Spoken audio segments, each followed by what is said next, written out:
మహాత్మా గాంధీ జన్మదినాన దేశవ్యాప్తంగా అనేక సేవా కార్యక్రమాలు ప్రభుత్వం పక్షాన వివిధ ప్రజా సంఘాలు సామాజిక సేవా దృక్పథం ఉన్న వాళ్ళు చేస్తూ ఉన్నారు.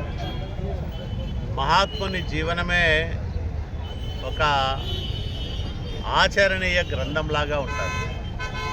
ఆయన ఏదైతే భావించాడో దాన్ని ఆచరించి చూపించిన మహనీయుడు మహాత్మా గాంధీ. అట్లాంటి మహాత్ముని జన్మదినాన పేదల సేవకు ప్రజల బాగుకు ప్రజాప్రతినిధులందరూ కూడా పునరంకితం కావాల్సిన సమయం ఇది. మహాత్ముడి స్ఫూర్తితో ఆయన చూపిన బాటలో అహింసా విధానాలతో ప్రజాస్వామిక పద్ధతులతో జనరంజకమైన పరిపాలన చంద్రబాబు నాయుడు గారి నాయకత్వంలో ఈ రాష్ట్రంలో ముందుకు సాగుతూ ఉంది.